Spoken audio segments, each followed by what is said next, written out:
Israeli আগ্রাসনে প্রাণ হারিয়েই চলেছে ফিলিস্তিনিরা। তাদের কান্না আর্তনাদ কেউ শুনছে না, কেউ পাশে দাঁড়াচ্ছে না। এখন মনে হচ্ছে ইসরায়েলের এই নিষ্ঠুরতার বিচার করতে যেন প্রকৃতিই এগিয়ে এসেছে। যখন বেনিয়ামিন নেতানিয়াহুর নেতৃত্বে ইসরায়েল গাজার সাধারণ মানুষের ওপর একের পর এক বোমা হামলা চালাচ্ছে, তখন ইসরায়েলের ভেতরেই ঘটছে এক ভয়াবহ বিপর্যয়, প্রচণ্ড দাবানল।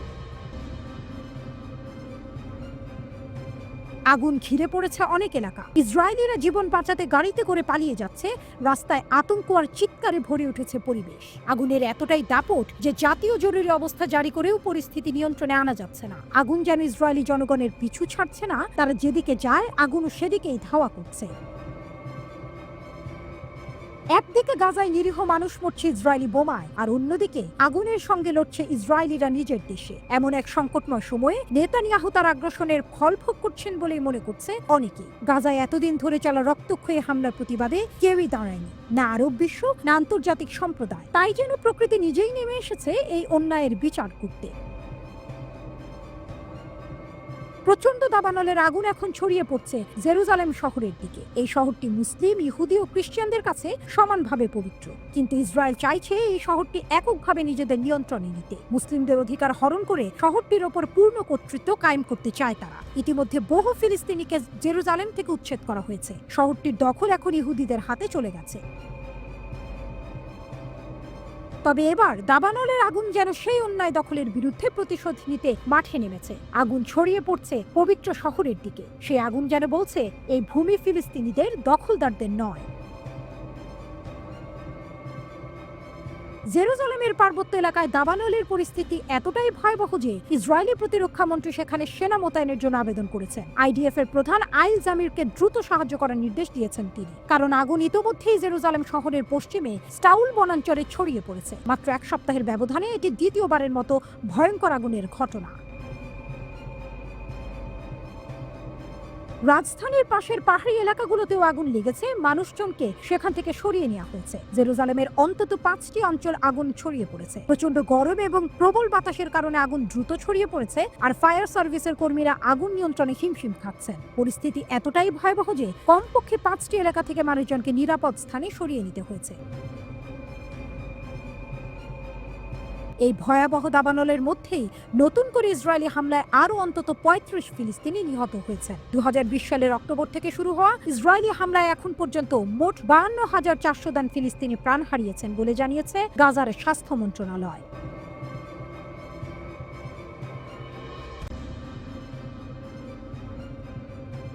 সীমান্তে সামরিক মহড়ায় পাকিস্তান। কাশ্মীরের পেহেলগামে পর্যটকদের রক্ত ছড়ার পর 2 পরমাণু শক্তিধর দেশের আকাশে যেন বারুদের গন্ধ।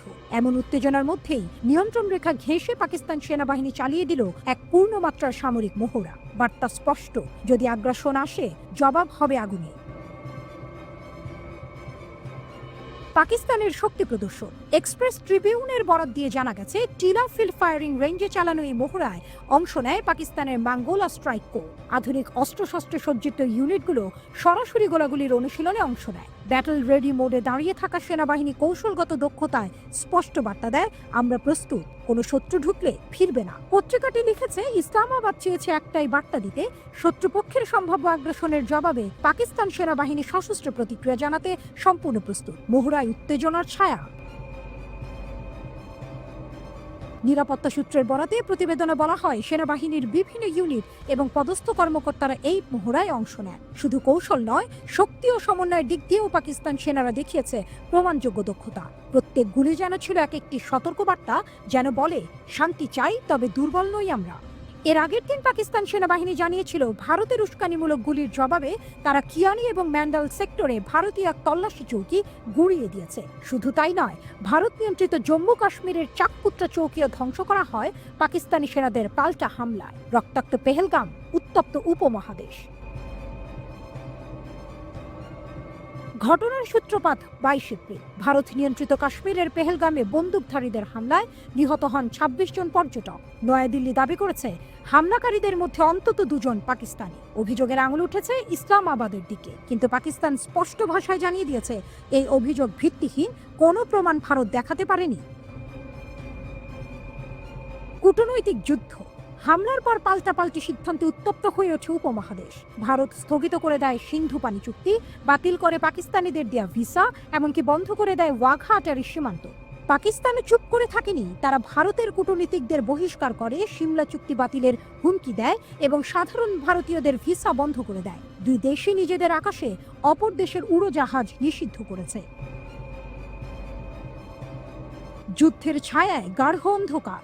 পাকিস্তান সরকারের দাবি, তাদের কাছে নির্ভরযোগ্য গোয়েন্দা তথ্য আছে ভারত কয়েকদিনের মধ্যেই সামরিক হামলা চালাতে পারে। এই আশঙ্কায় যেন আরও জরুরি করে তুলেছে সীমান্তের মহড়া। পাকিস্তান শুধু প্রস্তুত নয়, এক ধাপ এগিয়েই আকাশে জমিনে শক্তি প্রদর্শন করছে। অন্যদিকে ভারতের প্রধানমন্ত্রী নরেন্দ্র মোদী টানা 2 দিন নিরাপত্তা উপদেষ্টার সঙ্গে বৈঠক করেছেন। সংবাদ মাধ্যমের ভাষায় সেনাবাহিনীকে তিনি পূর্ণ স্বাধীনতা দিয়েছেন, অর্থাৎ যে কোনো সময় আগুন জ্বলে উঠতে পারে সীমান্তে।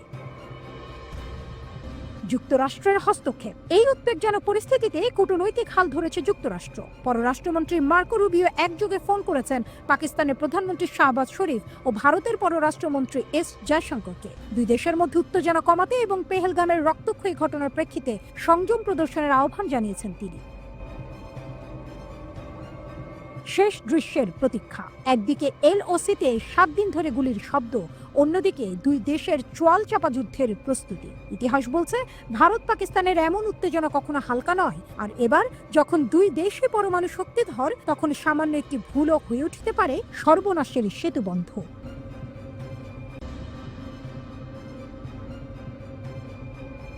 ভারতের বিরুদ্ধে পাকিস্তানের হিন্দুদের বিক্ষোভে কাঁপল কোয়েটা। 1 কোটি হিন্দু প্রস্তুত পাকিস্তানের পাশে দাঁড়াতে। যদি ভারত আগ্রাসনের চেষ্টা করে, তবে পাকিস্তানের 1 কোটি হিন্দু সেনাবাহিনীর পাশে দাঁড়াবে। কাশ্মীরের পেহেলগামে ভয়াবহ হামলার পর ভারত পাকিস্তান সীমান্তে যুদ্ধাবস্থা বিরাজ করছে। দুই দেশের কূটনৈতিক সম্পর্ক ছিন্ন, সীমান্তে ট্যাঙ্কের গর্জন, আকাশে যুদ্ধ বিমানের গতি, এ যেন উপমহাদেশ জুড়ে এক অশান্তির ছায়া। এই উত্তেজনার মাঝেই ভারতের বিরুদ্ধে রাস্তায় নামলো পাকিস্তানের হিন্দু ধর্মাবলম্বীরা। হ্যাঁ, এইবার কেবল মুসলমান নয়, পাকিস্তানের প্রতিটি ধর্ম, প্রতিটি জাত একটি পতাকার নিচে একতাবদ্ধ। বেলুচিস্তানের কোয়েটায় এক নজিরবিহীন শান্তিপূর্ণ বিক্ষোভ অনুষ্ঠিত হয়। আয়োজন করেন পাকিস্তান পিপলস পার্টির সংখ্যালঘু সদস্য সঞ্জয় কুমার। শহরের নানা প্রান্ত ঘুরে বিক্ষোভকারীরা একত্রিত হন কোয়েটা প্রেস ক্লাবের সামনে। তাদের হাতে ভারতের প্রধানমন্ত্রী নরেন্দ্র মোদী ও ভারত বিরোধী নানা স্লোগান লেখা ব্যানার, প্ল্যাকার্ড। তাদের বার্তা ছিল স্পষ্ট, প্রত্যয়দীপ্ত। যদি ভারত আগ্রাসনের চেষ্টা করে, পাকিস্তানের 1 কোটি হিন্দু সেনাবাহিনীর পাশে দাঁড়াবে। কথাগুলো উচ্চারণ করেন সঞ্জয় কুমার নিজে। তার কণ্ঠে ছিল বজ্রের মতো শক্তি, চোখে ছিল পাকিস্তানের প্রতি নিঃস্বার্থ ভালোবাসা। তিনি বলেন, আমরা পাকিস্তানের নাগরিক, ধর্ম আমাদের আলাদা করতে পারেনি। এই দেশ আমাদের গর্ব, আমাদের সেনাবাহিনীর পাশে থাকাই আমাদের কর্তব্য। বক্তারা সরাসরি প্রত্যাখ্যান করেন ভারতের সেই অভিযোগ, যেখানে দিল্লি বলছে পেহেলগাম হামলায় পাকিস্তান জড়িত। তারা বলেন, এটা রাজনৈতিক উদ্দেশ্য প্রসূত এবং ভিত্তিহীন। পাকিস্তান সন্ত্রাসবাদে বিশ্বাস করে না, বরং ভারত নিজেই এসব হামলার নাটক সাজিয়ে পাকিস্তানকে আন্তর্জাতিক অঙ্গনে হেয় করার চক্রান্ত করছে। সমাবেশে উপস্থিত নারী নেত্রীরাও ছিলেন ক্ষুব্ধ। তারা ভারতের সিন্ধু পানি চুক্তি স্থগিতে তীব্র প্রতিবাদ জানান। তাদের বক্তব্য ছিল, পানি বন্ধ করাও এক ধরনের আগ্রাসন। আন্তর্জাতিক চুক্তি লঙ্ঘন করে ভারত মানবাধিকার লঙ্ঘন করছে। এই বিক্ষোভ যেন কেবল প্রতিবাদের ভাষা নয়, বরং পাকিস্তানের ভেতরে বসবাসরত সব ধর্মের মানুষের মধ্যে যে একতা, তার এক জীবন্ত উদাহরণ। এক দেশ, এক পতাকা, এক হৃদয়। ধর্ম নয়, দেশই প্রথম পরিচয়। এই সত্য আবারও প্রতিষ্ঠা করল পাকিস্তানের হিন্দুরা।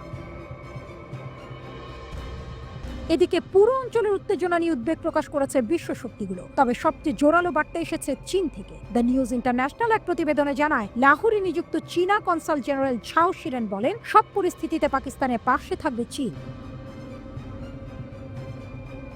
তবে তার বক্তব্যে ছিল শান্তির আহ্বানও। তিনি বলেন, যুদ্ধ কোনো সমাধান নয়, সমস্যা সমাধানের পথ হলো সংলাপ ও কূটনীতি। চীন চায় ভারত ও পাকিস্তান আলোচনার মাধ্যমে সমস্যার সমাধান করুক। তবে বাস্তবতা বলছে, সীমান্তে গোলাগুলির শব্দ প্রতিদিনই বাড়ছে একে অপরের বিরুদ্ধে পাল্টা অভিযানের সংখ্যা। পাকিস্তান সেনাবাহিনী ঘোষণা দিয়েছে, তারা যে কোনো আগ্রাসনের জবাব দিতে সম্পূর্ণ প্রস্তুত।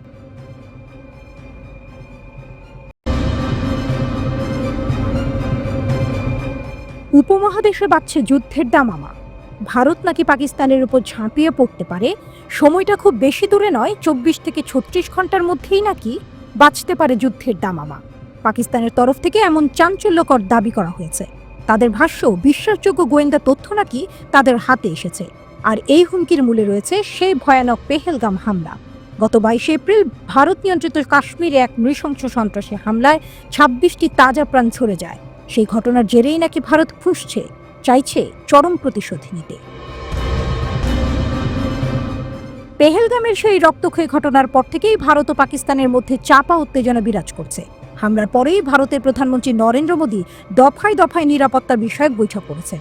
আর এই তৎপরতাই পাকিস্তানের মনে ভয় ধরিয়েছে, উস্কে দিয়েছে আসন্ন সামরিক অভিযানের জল্পনা। সম্পর্কের তিক্ততা এখন চরমে। পারমাণবিক শক্তিধর এই দুই প্রতিবেশী দেশের মধ্যে কূটনৈতিক সম্পর্ক এমনিতেই তেমন ভালো ছিল না। পেহেলগামের পর তা আরও তলানিতে ঠেকেছে। দুই দেশ একে অপরের সঙ্গে কূটনৈতিক যোগাযোগ কমিয়ে দিয়েছে, বাতিল করেছে দ্বিপাক্ষিক চুক্তিগুলো, এমনকি নিজেদের নাগরিকদেরও বহিষ্কার করেছে। উপমহাদেশ যেন এক জ্বলন্ত আগুনের ওপর দাঁড়িয়ে। কিন্তু প্রশ্ন হলো, পেহেলগামের ভয়াবহ হত্যাকাণ্ডের পর পাকিস্তানের সামরিক পদক্ষেপ কি সত্যিই এত কাছে? আর যদি পদক্ষেপ নেয়, তবে তা কেমন হতে পারে? ইতিহাসের পাতা কি কোনো ইঙ্গিত দেয়? পাকিস্তানের তথ্যমন্ত্রী আতাউল্লাহ তারার যেন বোমা ফাটালেন। গতকাল বুধবার এক টেলিভিশন বিবৃতিতে তিনি স্পষ্ট জানালেন, তাদের কাছে নাকি বিশ্বাসযোগ্য গোয়েন্দা তথ্য রয়েছে। আগামী 24 থেকে 36 ঘন্টার মধ্যে ভারত ও পাকিস্তানের বিরুদ্ধে সামরিক পদক্ষেপ নিতে পারে। তারারের অভিযোগ, পেহেলগাম ঘটনায় পাকিস্তানে জড়িত থাকার ভিত্তিহীন ও বানোয়াট অভিযোগ তুলে ভারত এই হামলা চালাতে পারে। যদিও ভারত সরাসরি পাকিস্তানের দিকে অভিযোগের আঙুল তুলেছে, ইসলামাবাদ সেই অভিযোগ কঠোরভাবে অস্বীকার করেছে। কাশ্মীরের মাটি নিয়ে দুই দেশের দ্বন্দ্ব বহু পুরনো। ভারত ও পাকিস্তান উভয়েই কাশ্মীরের কিছু অংশ নিজেদের নিয়ন্ত্রণে রেখেছে, তবে পুরো ভূখণ্ডের ওপরই তাদের দাবি। তারারের বিস্ফোরক বিবৃতির ঠিক আগের দিন ভারতের প্রধানমন্ত্রী নরেন্দ্র মোদী দেশের শীর্ষ নিরাপত্তা কর্তাদের সঙ্গে এক রুদ্ধদ্বার বৈঠক করেন। বেশ কয়েকটি সংবাদ সংস্থা নাম প্রকাশে অনিচ্ছুক সরকারি সূত্রের বরাতে জানিয়েছে, সেই বৈঠকে মোদী নাকি পেহেলগাম হামলার জবাব দিতে ভারতীয় সামরিক বাহিনীকে সম্পূর্ণ আভিযানিক স্বাধীনতা দিয়েছে। তার মানে কি দাঁড়ায়? ভারত কি সত্যিই যুদ্ধের প্রস্তুতি নিচ্ছে? বুধবার পেহেলগামে হামলার পর দ্বিতীয়বারের মতো প্রধানমন্ত্রী মোদী নিরাপত্তা বিষয়ক মন্ত্রিসভা কমিটির বৈঠকে সভাপতিত্ব করেন। খোদ রাষ্ট্রায়ত্ত টেলিভিশন দূরদর্শন এই খবর জানিয়েছে। অন্যদিকে ভারত ও পাকিস্তানের নিয়ন্ত্রণ রেখা বরাবর থেমে থেমে গোলাগুলি চলছেই। এই পরিস্থিতিতে উত্তেজনা কমাতে ঝাঁপিয়ে পড়েছেন অন্যান্য বিশ্ব নেতারা। মঙ্গলবার যুক্তরাষ্ট্রের স্টেট ডিপার্টমেন্টের এক মুখপাত্র সাংবাদিকদের বলেছেন, আমরা উভয় পক্ষের সঙ্গে যোগাযোগ রাখছি এবং তাদের পরিস্থিতি আরও খারাপের দিকে ঠেলে দেওয়া থেকে বিরত থাকতে অনুরোধ করছি। এর পরপরই মার্কিন পররাষ্ট্রমন্ত্রী মার্কো রুবিও ভারত ও পাকিস্তানের পররাষ্ট্রমন্ত্রীদের সঙ্গে কথা বলেছেন। একই দিনে জাতিসংঘের মহাসচিব আন্তোনিও গুতেরেসের মুখপাত্র জানান, তিনি পাকিস্তানের প্রধানমন্ত্রী শাহবাজ শরীফ ও ভারতের পররাষ্ট্রমন্ত্রী জয়শঙ্করের সঙ্গে কথা বলেছেন। পরিস্থিতি শান্ত করার জন্য সাহায্যের প্রস্তাবও দিয়েছেন তিনি। কিন্তু বরফ কি গলবে? ভারত ঠিক কী পদক্ষেপ নিতে পারে তা এখনো ধোঁয়াশার মধ্যে। তবে অতীতের দিকে তাকালে কিছু সম্ভাব্য রণকৌশলের আভাস পাওয়া যায়। সামরিক গোপন অভিযান অনেকটা যেন চোর পুলিশ খেলা, নীরবে হামলা করা আবার স্বীকারও না করা। গত কয়েক দশকে ভারত ও পাকিস্তান একে অপরের নিয়ন্ত্রিত অঞ্চলে এমন বহু গোপন অভিযান চালিয়েছে। সামরিক ঘাঁটিগুলোতে হামলা হয়েছে, সেনাদের রক্ত ঝরেছে, এমনকি শত্রুপক্ষের সেনাদের শিরচ্ছেদের মতো ঘটনাও ঘটেছে। এই ধরনের হামলাগুলো মূলত প্রতিশোধ স্পৃহা থেকে জন্ম নেয়। কোনো সামরিক ইউনিট আক্রান্ত হলে সেখানকার সেনারা পাল্টা আঘাত করার জন্য গোপনে অভিযান চালায়। মজার ব্যাপার হলো, এই ধরনের অভিযান কখনোই আনুষ্ঠানিকভাবে স্বীকার করা হয় না। এর উদ্দেশ্য হলো প্রতিপক্ষকে একটি কড়া বার্তা দেয়া, কিন্তু এমন পরিস্থিতি তৈরি না করা যাতে তারা পাল্টা জবাব দিতে বাধ্য হয়। এতে সংঘাতের ঝুঁকি কিছুটা হলেও কমানো যায়। জনসম্মুখে ঘোষণা করলে সরকারের ওপর পাল্টা আঘাত হানার জন্য অভ্যন্তরীণ চাপ সৃষ্টি হতে পারে। তাহলে কি ভারত আবারও সেই পথে হাঁটবে? প্রচারিত সার্জিক্যাল স্ট্রাইক মাঝে মাঝে ভারত সরাসরি জানান দেয় তাদের হামলার কথা। এর উদ্দেশ্য শুধু বার্তা দেয়া নয়, বরং প্রতিপক্ষকে জনসম্মুখে বিব্রত করা। রাজনৈতিকভাবেও এই পদক্ষেপ বেশ লাভজনক হতে পারে। অতীতে নিয়ন্ত্রণ রেখা বরাবর ভারত বেশ কয়েকবার সার্জিক্যাল স্ট্রাইক চালিয়েছে। এর মধ্যে সবচেয়ে উল্লেখযোগ্য হল 2016 সালের হামলা। সেবার উরিতে এক ভয়াবহ হামলায় 17 জন ভারতীয় সেনা নিহত হন। এর জবাবে ভারত নিয়ন্ত্রিত কাশ্মীরে ভারতীয় সেনাবাহিনীর বিশেষ বাহিনী সীমান্ত পেরিয়ে হামলা চালায়। নয়াদিল্লির দাবি ছিল যেখানে হামলা চালানো হয়েছে সেগুলো ছিল লঞ্চ প্যাড। সেখান থেকে সন্ত্রাসীরা ভারতে আবারও হামলার ছক কষছিল। ভারতীয় সেনাবাহিনীর তৎকালীন director general of military operations lieutenant general Ranbir Singh এক বিবৃতিতে এই অভিযানের কথা ফলাও করে জানান। তিনি বলেন, এই অভিযানের মূল লক্ষ্য ছিল এটা নিশ্চিত করা যে এই সন্ত্রাসীরা অনুপ্রবেশ করে আমাদের দেশের নাগরিকদের জীবন বিপন্ন করার তাদের ঘৃণ্য পরিকল্পনা বাস্তবায়িত করতে না পারে। ভারতের দাবি, এই সার্জিক্যাল স্ট্রাইকে নাকি বহু জঙ্গি খতম হয়েছে।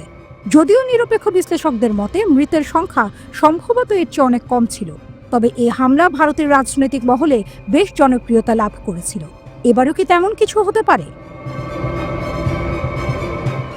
আকাশপথে হামলা 2019 সালের ফেব্রুয়ারির কথা মনে আছে? কাশ্মীরের পুলওয়ামায় এক আত্মঘাতী হামলায় 40 জন ভারতীয় আধা সামরিক সেনা নিহত হয়েছিলেন। ভারতের জাতীয় নির্বাচনের ঠিক কয়েক সপ্তাহ আগে এই মর্মান্তিক ঘটনা ঘটে। পাকিস্তান ভিত্তিক জঙ্গি গোষ্ঠী জৈশ-ই-মোহাম্মদ এই হামলার দায় স্বীকার করে। গোটা ভারতে তখন শোকের ছায়া, ক্ষোভের আগুন। এর প্রতিক্রিয়ায় ভারতীয় বিমান বাহিনী পাকিস্তান নিয়ন্ত্রিত কাশ্মীরে আকাশপথে হামলা চালায়। ভারতের দাবি ছিল তারা সেখানে সন্ত্রাসীদের ঘাঁটি গুঁড়িয়ে দিয়েছে এবং বহু জঙ্গিকে হত্যা করেছে। তবে পাকিস্তান এই দাবি উড়িয়ে দেয়। তাদের বক্তব্য ছিল, ভারতীয় বিমান শুধু একটি বনাঞ্চলে আঘাত হেনেছে, কোনো জঙ্গি হতাহতের ঘটনা ঘটেনি। ইসলামাবাদ পাল্টা দাবি করে তাদের যুদ্ধ বিমান ভারতীয় বিমানগুলোকে তাড়িয়ে নিয়ন্ত্রণ রেখার ওপারে ফেরত পাঠিয়েছে। কিন্তু নাটক তখনও বাকি ছিল।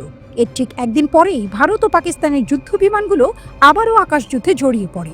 এবার পাকিস্তান তাদের নিয়ন্ত্রণে থাকা এলাকায় একটি ভারতীয় বিমান ভূপাতিত করে। শুধু তাই নয়, ভারতীয় বিমান বাহিনীর এক পাইলটকে আটকও করে তারা এবং কয়েকদিন পর অবশ্য তাঁকে মুক্তি দেয়। আকাশপথে হামলার ঝুঁকি অনেক বেশি, কারণ এতে দ্রুত পরিস্থিতি নিয়ন্ত্রণের বাইরে চলে যেতে পারে। ভারত কি সেই পথেই হাঁটবে? পাকিস্তান নিয়ন্ত্রিত ভূমি দখলের চেষ্টা। গত কয়েক বছর ধরে ভারত নিয়ন্ত্রিত কাশ্মীর ফেরত নেওয়ার দাবি ক্রমশ জোরালো হচ্ছে। পেহেলগাম হামলার পর এই দাবি যেন আরও তীব্র হয়েছে। এমনকি বিরোধী দল কংগ্রেসের নেতারাও মোদী সরকারকে ওই ভূখণ্ড পুনরুদ্ধারে চাপ দিচ্ছেন। পাকিস্তান নিয়ন্ত্রিত কাশ্মীর পুনরুদ্ধার করা ভারতের দীর্ঘদিনের নীতিগত লক্ষ্য। তবে দুই দেশের প্রায় সমশক্তির সামরিক সক্ষমতার কারণে এমন চেষ্টা সফল হওয়া বেশ কঠিন। তবে বিতর্কিত অঞ্চল দখলের ক্ষেত্রে ভারতের অতীত অভিজ্ঞতা একেবারে শূন্য নয়। 1984 সালে ভারতীয় সেনাবাহিনী এবং ভারতীয় বিমান বাহিনী অপারেশন মেঘদূত শুরু করে। এর মাধ্যমে তারা দ্রুত হিমালয়ের গুরুত্বপূর্ণ সিয়াচেন হিমবাহ দখল করে নেয়। এটি পাকিস্তান সেনাবাহিনীর গুরুত্বপূর্ণ গিরিপথগুলোতে প্রবেশ বন্ধ করে দেয়। বিশ্বের অন্যতম বৃহত্তম অমেরু হিমবাহ এই সিয়াচেন তখন থেকে পৃথিবীর উচ্চতম যুদ্ধক্ষেত্রে পরিণত হয়েছে। এখানে ভারত ও পাকিস্তানের সামরিক ঘাঁটিগুলো আজও একে অপরের মুখোমুখি। তবে এবার কি ভারত আরও বড় কোনো ভূমি দখলের অভিযানে নামবে?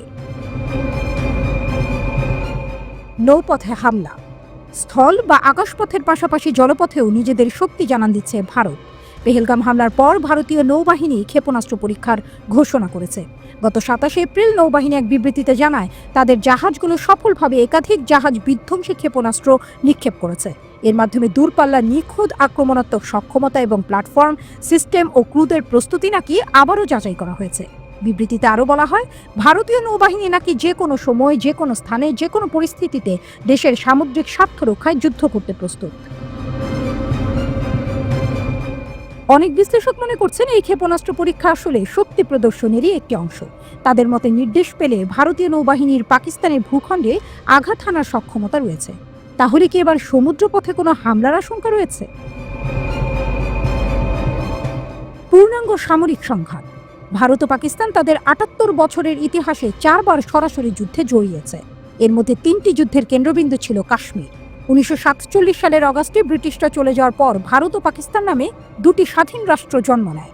এর মাত্র 2 মাস পরেই কাশ্মীর নিয়ে প্রথমবার রক্তক্ষয়ী সংঘর্ষে জড়িয়ে পড়ে দুই প্রতিবেশী। 1965 সালে দুই দেশের সীমান্তরক্ষীদের মধ্যে ছোটখাটো সংঘর্ষ পূর্ণাঙ্গ যুদ্ধের রূপ নেয়। পাকিস্তানি বাহিনী যুদ্ধবিরতির রেখা অতিক্রম করে ভারত শাসিত কাশ্মীরে ঢুকে পড়লে ভারতীয় বাহিনীও আন্তর্জাতিক সীমান্ত পেরিয়ে পাকিস্তানের লাহোরে হামলা চালায়। উভয় পক্ষে ব্যাপক হতাহতের পর জাতিসংঘের নিরাপত্তা পরিষদের হস্তক্ষেপে যুদ্ধের সমাপ্তি ঘটে। তৃতীয় দফায় 1971 সালে বাংলাদেশের মুক্তিযুদ্ধকে কেন্দ্র করে আবারও মুখোমুখি হয় ভারত ও পাকিস্তান। ভারতীয় বাহিনী বাংলাদেশের স্বাধীনতায় সরাসরি সাহায্য করে। 1972 সালে দুই দেশ সিমলা চুক্তি স্বাক্ষর করে, যা নিয়ন্ত্রণ রেখা বা LOC নামে পরিচিত হয়। সবশেষ 1999 সালে পাকিস্তানি সামরিক বাহিনী নিয়ন্ত্রণ রেখা পেরিয়ে কার্গিল যুদ্ধের সূচনা করে। লাদাখের বরফ ঢাকা উঁচু পাহাড়ে রক্তক্ষয়ী যুদ্ধের পর ভারতীয় সেনারা পাকিস্তানি সৈন্যদের পিছু হটতে বাধ্য করে। ইতিহাস বলছে ভারত অতীতে বিভিন্ন সামরিক কৌশল অবলম্বন করেছে, তবে এবার পরিস্থিতি কতটা ভয়াবহ মোড় নেবে তা সময়ই বলবে।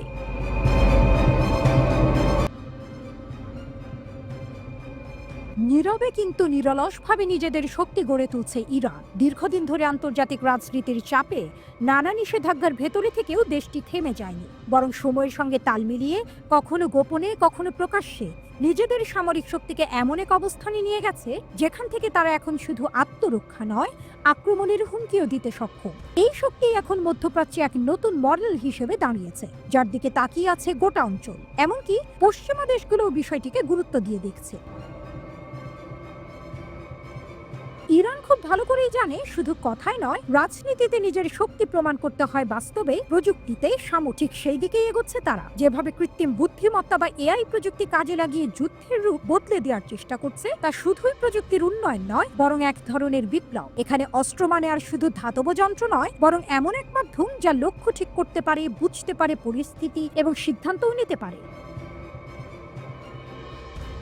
এই নতুন ধরনের অস্ত্রগুলো এখনো প্রকাশ্যে আসেনি, তবে এদের উপস্থিতি যেন এক অদৃশ্য ভয়ের মতো প্রতিপক্ষের মনে গেঁথে গেছে। আগে যেখানে ইরান কেবল আত্মরক্ষায় মনোযোগী ছিল, এখন তারা ধীরে ধীরে আক্রমণাত্মক অবস্থানে চলে যাচ্ছে। আজকের ইরান এমন অবস্থানে পৌঁছেছে যেখানে তারা শত্রুর গতিবিধি আগে থেকেই বুঝে নিতে পারে এবং প্রতিরোধের আগেই পাল্টা কৌশল ঠিক করে ফেলতে পারে।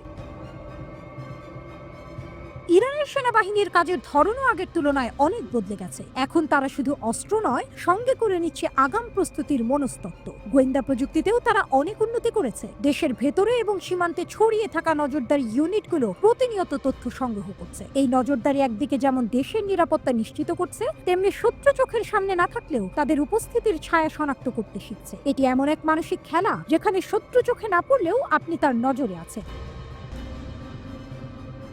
তবে শুধু প্রযুক্তি দিয়েই নয়, ইরান তাদের মনোবল এবং আত্মবিশ্বাসের মাধ্যমেও বার্তা দিচ্ছে। তাদের সামরিক মহড়া, যুদ্ধজাহাজ, শহীদ বাঘেরির মতো জাহাজ নির্মাণ, সাইবার ইউনিটের কাজ, সব মিলিয়ে ইরান দেখাচ্ছে যে তারা এখন আর কোনোভাবেই দুর্বল নয়, তারা এখন চ্যালেঞ্জ নিতে তৈরি। সাইবার যুদ্ধের অদৃশ্য জগতে ইরান যেভাবে নিজেদের অবস্থান শক্ত করেছে, তা নিঃসন্দেহে তাদের অগ্রগতির বড় প্রমাণ। কারণ এই যুদ্ধে না কোনো সীমান্ত আছে, না নির্দিষ্ট সময়, না কোনো স্পষ্ট যুদ্ধক্ষেত্র। এখানে হঠাৎ করেই ভেঙে পড়তে পারে কোনো দেশের গুরুত্বপূর্ণ তথ্য ব্যবস্থা বা সামরিক যোগাযোগ। ইরানের আধুনিক যুদ্ধ জাহাজ শহীদ বাঘেরি যেন এক ভ্রাম্যমান বিপ্লব। এই জাহাজ একা একাধিক যুদ্ধ করতে পারে, ড্রোন ছুঁড়তে পারে, ক্ষেপণাস্ত্র নিক্ষেপ করতে পারে, আবার সমুদ্রপথে নজরদারিও চালাতে পারে। এটি শুধু একটি জাহাজ নয়, বরং এক চলমান সতর্কবার্তা। যেখানে এতদিন পারস্য উপসাগরে যুক্তরাষ্ট্র একচ্ছত্র আধিপত্য চালাতো, এখন সেখানে ফাটল ধরতে শুরু করেছে। এই পরিবর্তনের পেছনে রয়েছে তেহরানের পরিকল্পিত শক্তি প্রদর্শন। আগে যেখানে ইরানের ট্যাঙ্কার শত্রুর লক্ষ্য হতো, এখন সেগুলো ছুঁতেও কেউ সাহস করে না, কারণ ইরান স্পষ্ট করে দিয়েছে তারা শুধু জবাব দেবে না, সেই জবাব হবে ধ্বংসাত্মক। এই পুরো বদলের সবচেয়ে গুরুত্বপূর্ণ দিক হলো সমন্বয়। বিপ্লবী গার্ড বাহিনী আর স্থল বাহিনী এখন একসঙ্গে কাজ করছে। তারা পরস্পরের সঙ্গে তথ্য বিনিময় করছে, প্রতিরক্ষা এবং আক্রমণের দায়িত্ব ভাগ করে নিচ্ছে এবং একসঙ্গে যুদ্ধের জন্য প্রস্তুত থাকছে। এতে তৈরি হয়েছে একটি সুসংগঠিত এবং কার্যকর প্রতিরক্ষা বলয়। তবে এখানেই প্রশ্ন ওঠে, এই প্রস্তুতি কি শুধুই আত্মরক্ষার জন্য, নাকি আরো বড় কিছু আসছে? যদিও ইরান বলছে তারা শান্তি চায়, বিশ্লেষকরা মনে করেন এই শান্তি রক্ষার পেছনে যে অগ্নিসংযোগ হচ্ছে তা যে কোনো সময় ছড়িয়ে পড়তে পারে। পারস্য উপসাগর এখন আর কেবল এক জলপথ নয়, এটি এখন হয়ে উঠেছে ক্ষমতার লড়াইয়ের এক উত্তপ্ত কেন্দ্র। এখানে যে কোনো সময় সংঘর্ষ শুরু হতে পারে, যার প্রভাব ছড়িয়ে পড়বে পুরো অঞ্চল জুড়ে, এমনকি তার বাইরেও। তেহরান এখন এমন একটি জায়গায় দাঁড়িয়ে আছে যেখানে তারা কেবল অস্ত্রের নয়, নিজেদের অবস্থান, দৃষ্টিভঙ্গি ও আত্মবিশ্বাসও দেখাচ্ছে। যেন তারা বলছে, আমরা যুদ্ধ চাই না, কিন্তু যদি যুদ্ধ আসে আমরাই আগে প্রস্তুত হব। এই আত্মবিশ্বাস, এই প্রস্তুতি, এই নীরব বিপ্লবী আজ তেহরানকে এক নতুন আদর্শে পরিণত করেছে।